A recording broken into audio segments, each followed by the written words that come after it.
John Carter slowly opened his eyes. He looked up at a sky tinted by dust and smoke. The light was dim and red. He did not know how long he lay on the ground. His body ached from old wounds. He felt tired and dizzy. He sat up and pushed himself with one hand. His other hand brushed against broken metal and charred wood. He stood and looked around. The land was full of rubble and ashes. Broken machines lay everywhere. Some had melted steel. Others were torn apart. War had passed here. John took a shaky breath. He tried to remember what happened. His mind was blank. All he saw were flashes of fire and alarms. He saw flashes of him running and fighting. Then he remembered a loud explosion. Then darkness. He touched his head. Blood dried on his skin. He felt a sharp pain, but it was fading. He took a step and his leg hurt. He paused and looked down at his uniform. It was torn and dirty. A small patch showed a number and a flag. He did not know what it meant. He pushed his sleeves up. He saw a faded tattoo on his arm. 3 curved lines and a circle. It looked like a symbol of unity. John did not remember why it was on his arm. He did not remember joining any group. John took a deep breath and forced himself to keep moving. He wanted to find water and shelter. He wanted to find other people. He walked slowly, careful of sharp metal and broken glass. Each step made a small sound, echoing in the empty field. As he walked, he saw more signs of war. He saw scorched trees and melted rocks. He saw trenches, collapsed into rubble. He saw a broken sign with strange letters. He tried to read it, but the letters were unreadable. John felt a chill. He wrapped his arms around himself. The wind blew dust into his face. He closed his eyes and swallowed. He remembered a time when he was safe at home. He remembered green fields and blue skies. He remembered his family smiling. He shook his head. He tried to focus on the present. He heard a noise behind him.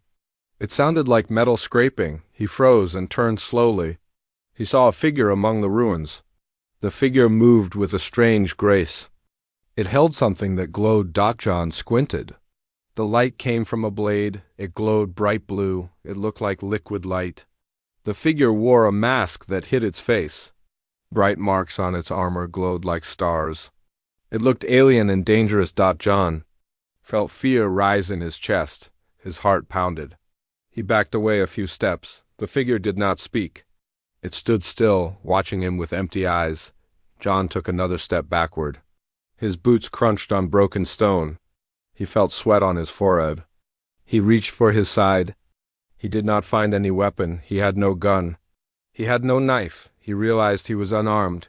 He felt panic. He swallowed hard. He wished he had prepared. He wished he still had his rifle or a sidearm. But they were gone. The figure raised the blade. John saw the light shine on the broken walls. In that moment, the figure lunged forward. John raised his hands to block. He did not know why he moved. The blade came down. John instinctively grabbed the figure's wrist. His fingers closed on cold metal.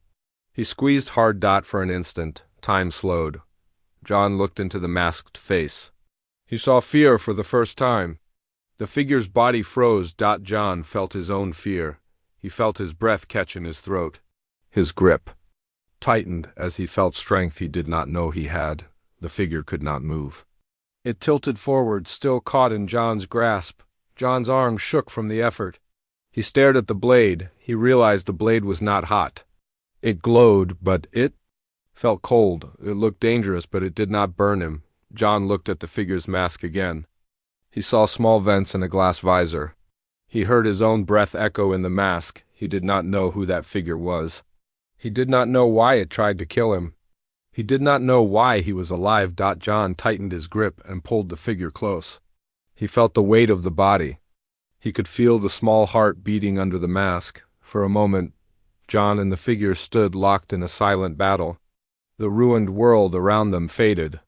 All John felt was his own fear and the weight of another life. Then John let go. He stepped back and released the wrist. The figure stumbled and caught itself. John breathed hard. He wiped sweat from his brow. He held his hands near his chest. He watched the figure stand. The blade lowered.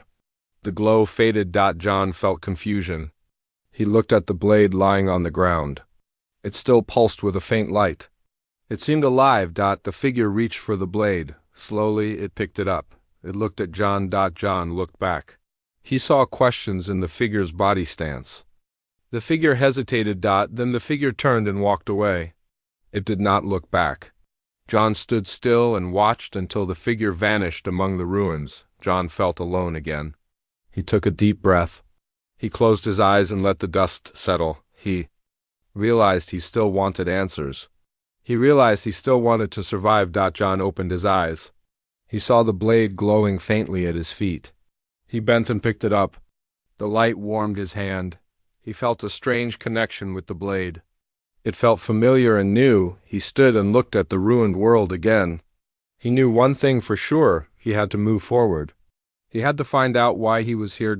So John Carter walked away from that silent battlefield. He held the glowing blade in his hand. He did not know what awaited him, but he would find out, and he would not be afraid. Megan Brooks paused as the figure she had attacked released her wrist. The man stood still, holding the glowing blade. She stepped back and lowered her weapon. She felt fear and doubt in her chest. "Who are you?" Megan asked, her voice soft. It was the first word she had spoken in ages. John Carter looked at her, his face hard to read behind the mask of dust and sweat. He did not lower the blade. He only asked quietly, "Why did you attack me?" Megan looked at her blade. The light pulsed faintly like a heartbeat. She did not know why she had lunged. She felt a mix of duty and fear. "I thought you were an enemy," she said. Her hands shook. "This world is full of ghosts of war. I was sent to clear out the last threats." John lowered the blade just enough to show he listened. He asked, "Did this world have threats?" Megan shivered and nodded. "Machines, soldiers, we fought for years.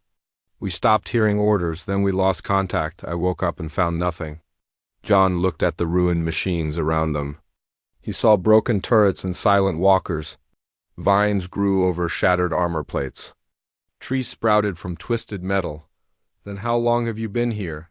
he asked. Megan shook her head. "How long? I don't know. Days, months, years? I have no watch, I have no log." John rubbed his chin. He did not remember a time before. The war, he had no idea how he got there. He only remembered pain and fire. "We should find shelter," Megan said.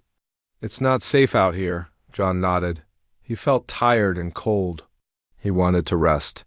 He also wanted water and food. Megan gestured to a broken tower nearby. "There, that tower used to hold a control lab.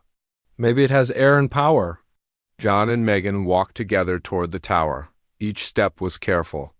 They watched for traps and debris. As they walked, Megan studied John.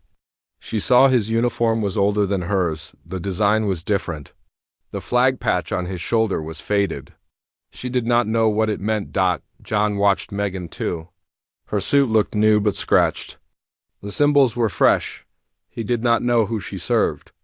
Maybe a council or a union. They reached the tower base.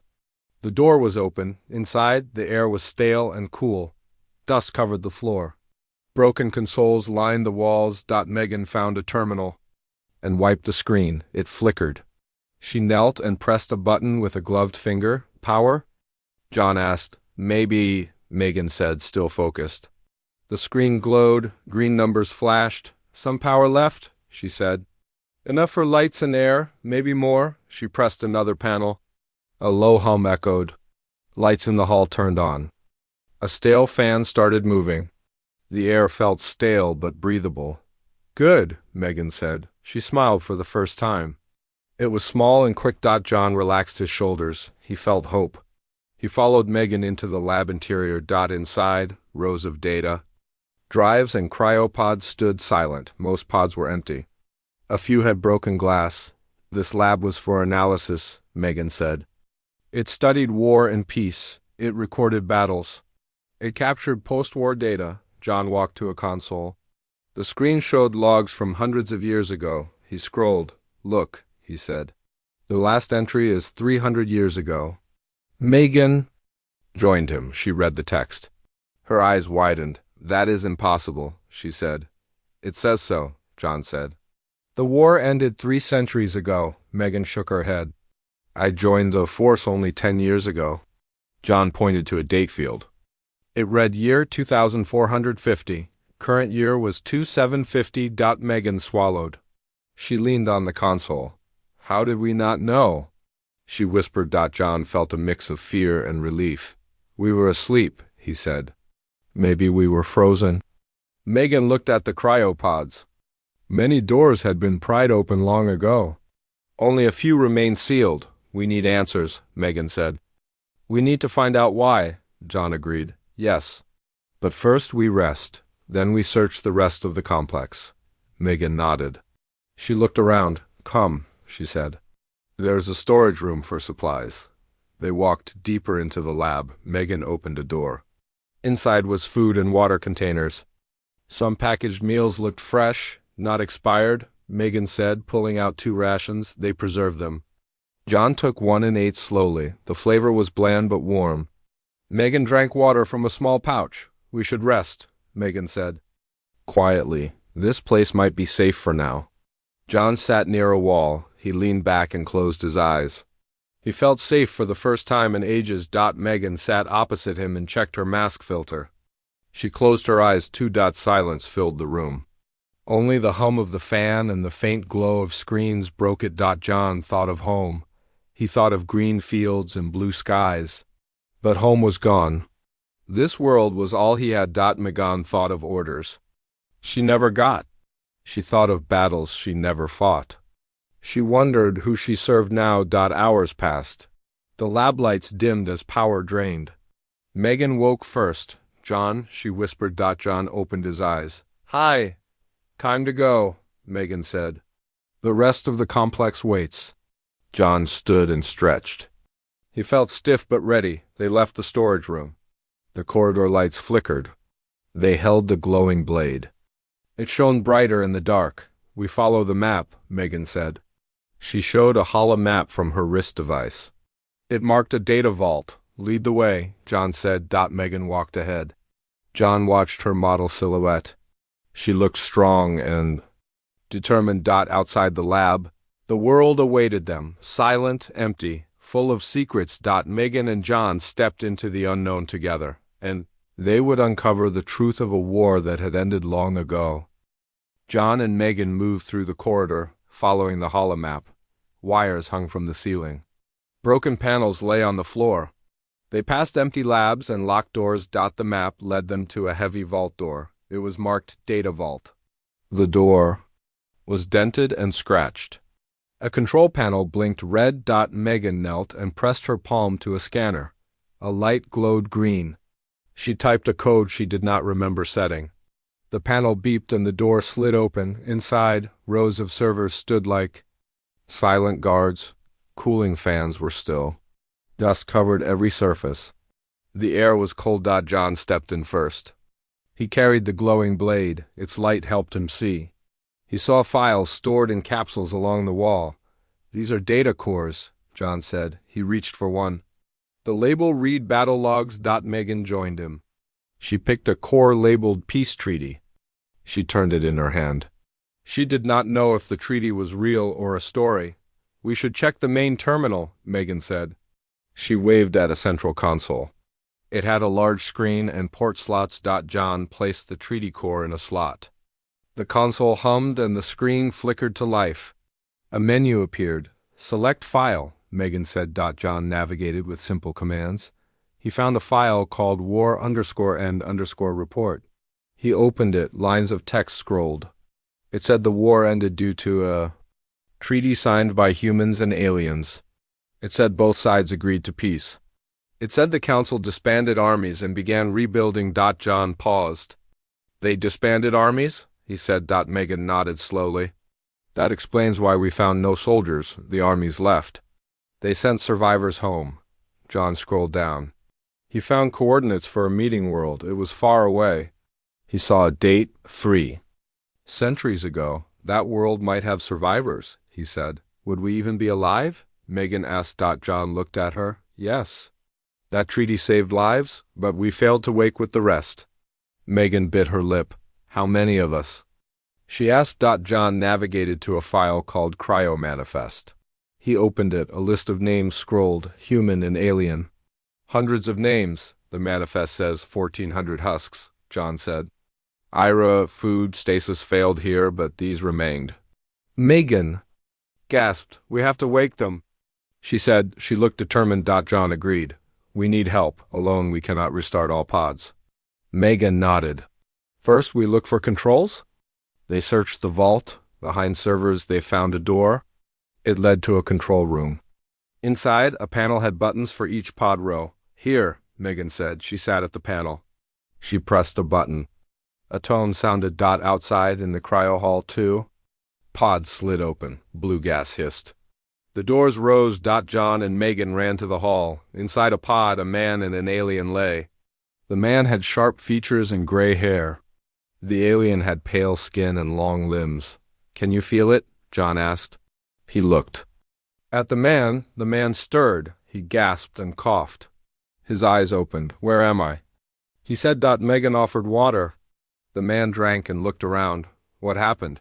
He asked. John said softly, The war ended long ago. We woke you. The man blinked. He touched his head. Did this war last 300 years? Yes. Megan said, and we lost track. John and Megan helped the man stand. He was weak but alert. We should wake more, Megan said. John nodded. He returned to the control panel. He began pressing buttons row by row. Pods hissed and opened. One by one, more sleepers awoke. Human and alien, some panicked, some sat up slowly. Many had questions. The hall filled with voices. John raised his voice. Quiet, please. The voices hushed. All eyes turned to him. We are safe, he said. The war ended 3 centuries ago. You are alive. We need to plan. Megan stood beside him. She smiled gently at the new arrivals. Some wept with relief. Some stared in shock. Who are you? A woman asked. We are Megan Brooks and John Carter, Megan said. She lowered her. Musk. John introduced himself too. Then he turned to the group. We need to find a safe place, he said. This base will die soon without power and food. We must travel, the group nodded. Fear mixed with hope. One step at a time, Megan said. We start now. John felt hope rise. He looked at the new faces. Humans and aliens together. He realized this was the new beginning. And he knew they would carry the light of peace across the stars. The corridor ended at a wide atrium. Broken glass from the skylight littered the floor. Sunlight streamed through, casting long shadows. John and Megan paused to look up. They saw vines creeping into the space. Megan checked her device. Power. Here is low. We need to hurry, John nodded. He held the glowing blade in one hand and pulled his pack strap with the other. Inside was a small toolkit Megan gave him. Let's find the central hub, John said. They moved across the atrium. Each step echoed. They passed shattered benches and empty planter boxes. The plants were dead. At the far end, a large door stood. It had a glowing symbol, a circle with 3 lines. Megan tapped the symbol. The door responded with a soft hum. John pressed a button on the handle. The door opened. A gust of stale air escaped. Inside was a hall lined with glass chambers. Each held a specimen suspended in fluid. Fish-like creatures, glowing plants, and a bird with dark feathers. A sheen of dust covered the glass. Biodome, Megan said. They studied life after the war. John looked around. We can't spend time here. Megan pointed at a control console. Hub controls should be here. Come. They went to the console. It had sliders for lights, power, and life support. Megan slid the power up. Lights in. The hall flickered on. A low hum began. John watched the chambers light up. The creatures seemed to glow in their fluids. Vines on the outside windows drew more light. We got power, Megan said. John nodded. Hub should be functional now. The console had a map showing tunnels below.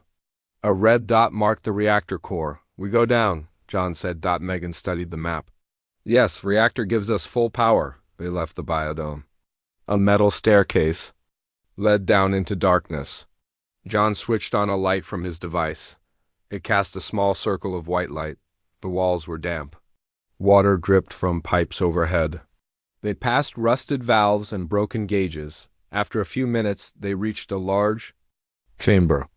The reactor stood in the center, dark and silent.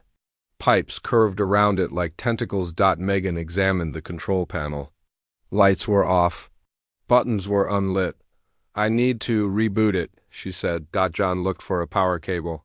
He found a loose connector on the floor. He held it up. "Here," he said. Megan connected it. She pressed a green button. The reactor hummed. Red lights blinked on the panel. An alarm sounded. John jumped. Megan held her finger to her lips. "It's okay, just a warning." The alarm stopped. The panel showed stable readings. Power was restored. Above, they heard machinery start. The atrium doors reopened with a clang. Lights flooded the space. John and Megan exchanged smiles. "We did it," John said. Megan nodded. "Yes, now we can wake all." They ran back to the cryo hall. Pods stood open and closed. The group of sleepers watched them. "Power is full," Megan said to the group. "We woke the reactor." John went to the control panel. He adjusted switches. Lights in the cryo hall brightened. One by one, remaining pods released their doors. Hissing gas filled the air. Sleepers woke, stretching and blinking. Some fell to their knees. Some wept. John and Megan helped each one out. They gave water and rations. An alien soldier asked, "What happened?" John said, "We rebooted the reactor. The world is ours to save." The sleepers looked at each other. Hope returned to their eyes. Hours later, the hall was empty of pods.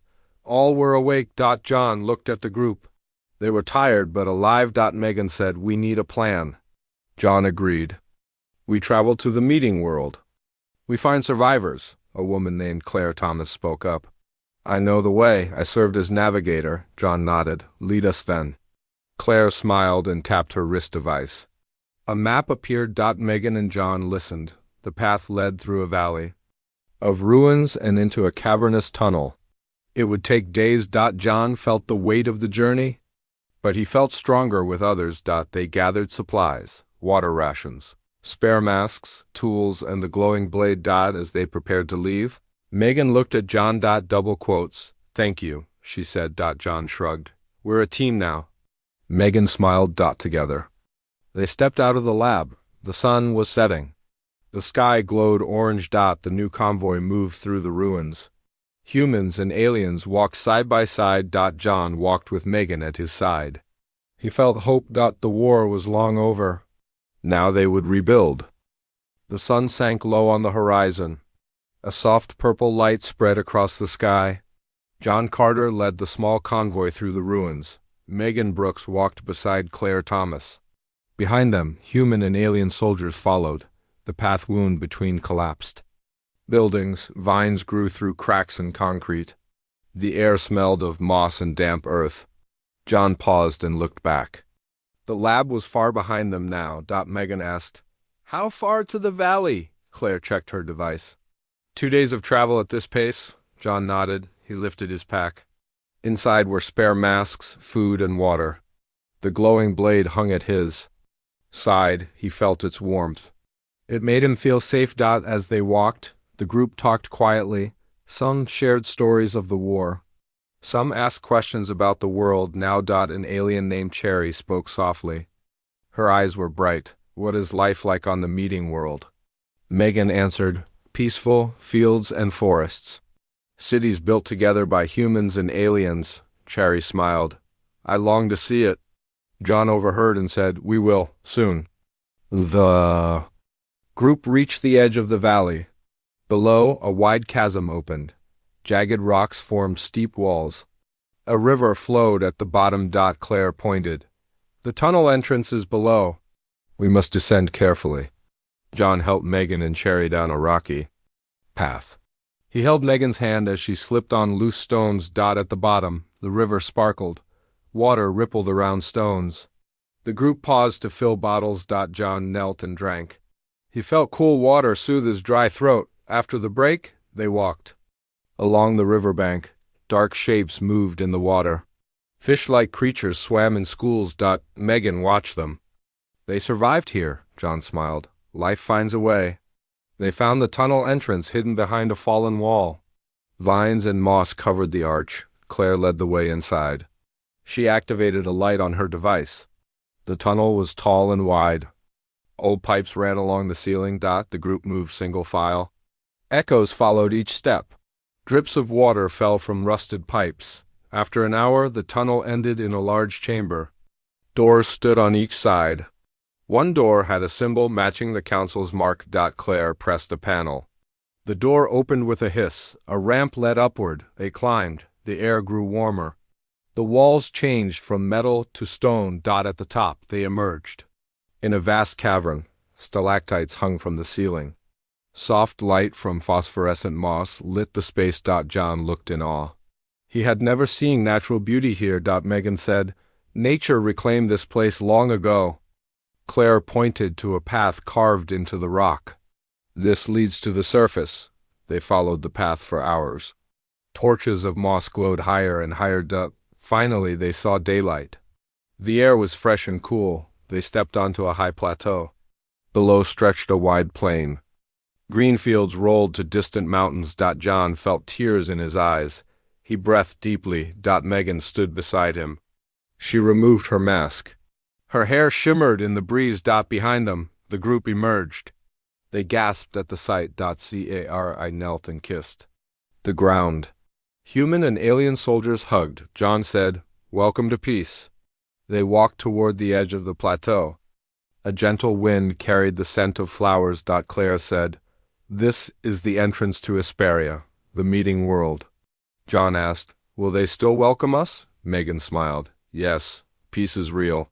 As they descended into the plain, they saw farms and houses. Fields of crops swayed. Small towns dotted the landscape.